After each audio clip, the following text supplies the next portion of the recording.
Assalamualaikum warahmatullahi wabarakatuh. Apa kabar anak-anak? Semoga kita selalu senantiasa dalam rahmat dan perlindungan Allah Subhanahu wa Ta'ala. Amin. Anak-anak, hari ini kita akan belajar materi Mari mengenal Allah Subhanahu wa Ta'ala melalui Asmaul Husna. Namun sebelum belajar, yuk kita membaca doa terlebih dahulu. Bismillahirrahmanirrahim. Raditu billahi rabba wa bil islami dina wa bi Muhammadin nabiyyan wa rasula. Rabbi zidni ilma warzuqni fahma. Amin ya rabbal alamin. Anak-anak, adakah yang masih ingat pengertian Asmaul Husna? Ayo, ada tidak? Betul sekali.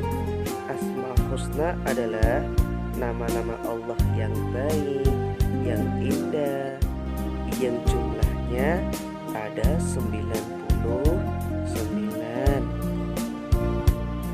Namun pada pembelajaran kali ini, dari 99 Asmaul Husna, kita hanya akan belajar 4 Asmaul Husna, yaitu yang pertama Al-Mumit, yang kedua Al-Hayyu, yang ketiga Al-Qayyum, dan yang keempat adalah Al-Ahad.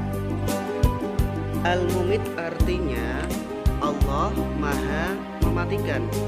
Anak-anak, di dunia ini yang bisa mematikan semua yang bernyawa hanyalah Allah Subhanahu wa Ta'ala.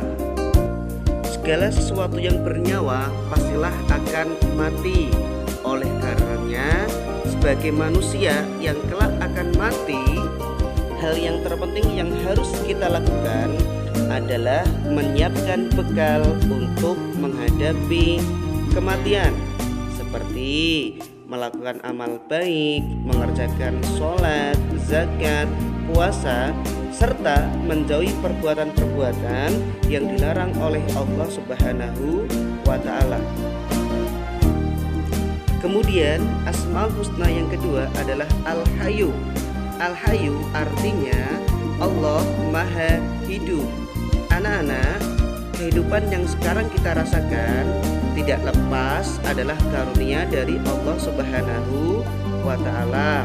Oleh karenanya, kehidupan yang diberikan Allah Subhanahu wa Ta'ala saat ini, kita harus memanfaatkannya dengan baik.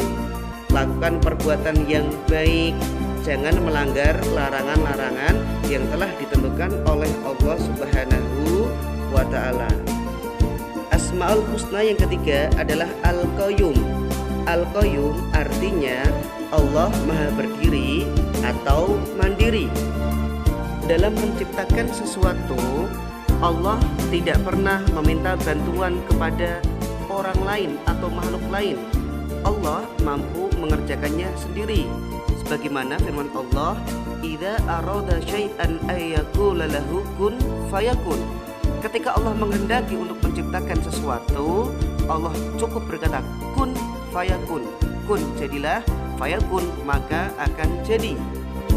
Sifat Al-Qayyum yang dimiliki oleh Allah Subhanahu wa Ta'ala mengajarkan kepada kita bahwasanya kita tidak boleh terlalu bergantung kepada orang lain. Kita harus memiliki sikap mandiri. Suatu hal yang bisa kita lakukan sendiri seperti tugas, PR, dan lain sebagainya harus kita kerjakan sendiri. Kemudian yang keempat adalah Al-Ahad. Artinya Allah Maha Esa. Anak-anak, Esa itu artinya satu. Jadi hanya ada satu Tuhan di dunia ini. Sebagaimana firman Allah dalam surat Al-Ikhlas, "Qul huwallahu ahad." Katakanlah bahwasanya Allah itu Esa atau satu. Dan dipertegas pula dalam kalimat syahadat tauhid, la ilaha illallah, tidak ada Tuhan selain Allah. Nah, anak-anak, kesimpulan dari pembelajaran kita kali ini, dari 99 Asmaul Husna, kita harus menghafal 4 Asmaul Husna, yaitu Al-Mumit, artinya Allah Maha Mematikan. Al-Hayyu, Allah Maha Hidup. Al-Qayyum, Allah Maha Berdiri atau Mandiri. Dan Al-Ahad, Allah Maha Esa. Baik anak-anak, mari kita tutup pertemuan kita kali ini dengan membaca doa kafaratul majlis. Bismillahirrahmanirrahim. Subhanakallahumma wa bihamdika asyhadu an la ilaha illa anta astaghfiruka wa atubu ilaik.